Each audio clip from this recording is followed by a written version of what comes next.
So one of the things that we're really actively talking about in our own response to this is the idea of online community. And specifically, I'm talking about online small groups. We have had historically some groups that met online, not necessarily through what we call our online campus, but really across a lot of campuses, because there are people who even attend physically in person. They're leaders in our church, small group leaders in our church, and they want to start a group, but they maybe travel with business, or they have maybe even some kind of physical needs that prevent them from leaving their home as often as they would like, or something like that. And so we've had several small groups that have met online over the course of the 10 years that we've had church online. And it's been amazing to see how those groups have operated.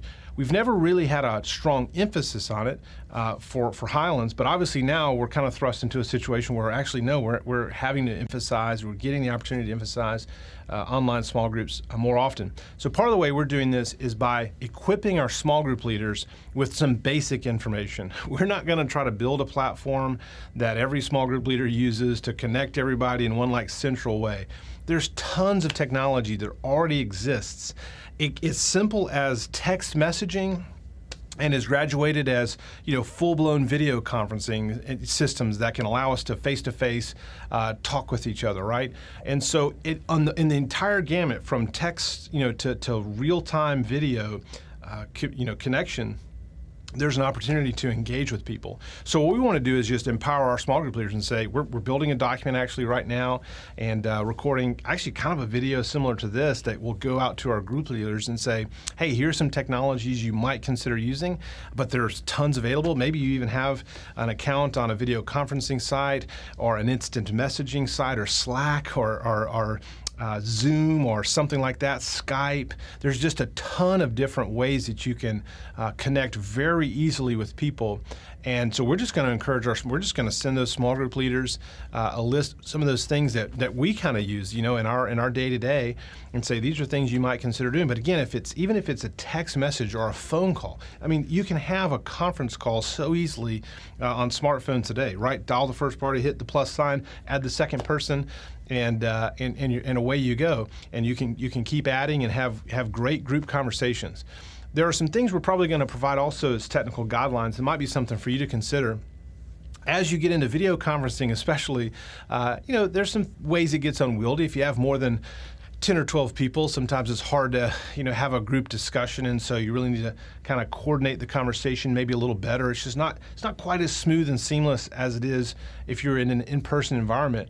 But as you get used to it and as you do it more, I would say if you have any early frustrations in small groups online, or if group leaders are approaching you and saying, we just can't figure it out, just say that's okay.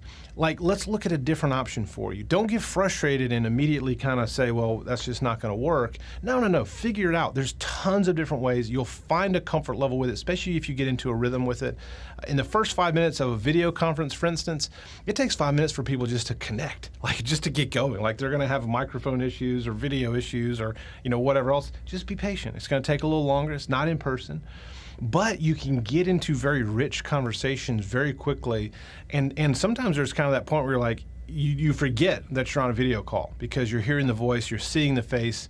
And no, unfortunately, we can't reach out and connect, with that person, give them a fist bump or a high five or handshake or that kind of thing.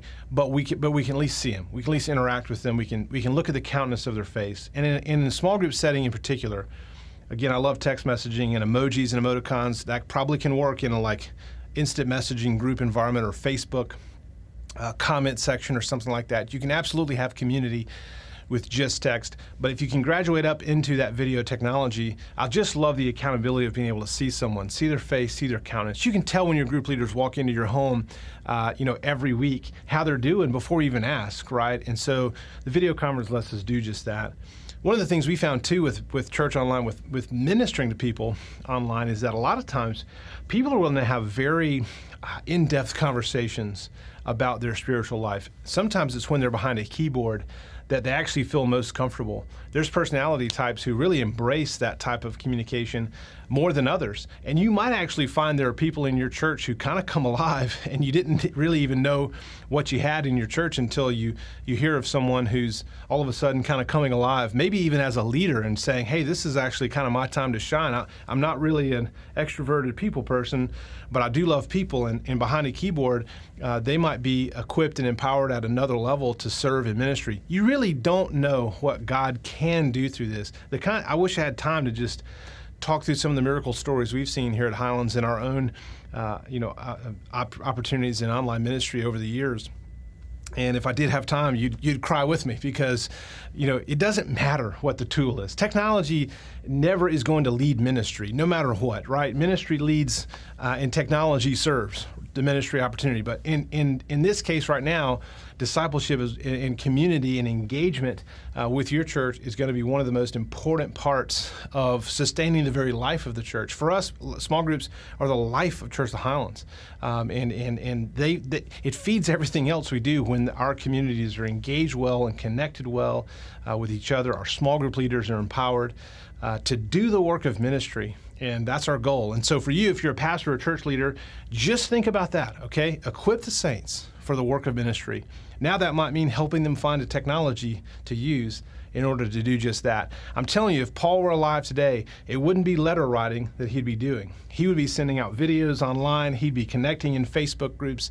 He'd be encouraging the church just like he did 2,000 years ago, but this time it would be through the miracle of the modern technology we have in front of us. That's the opportunity we have. Hope you take advantage of it, and I know and trust that God's going to do great things through your groups and through your church online.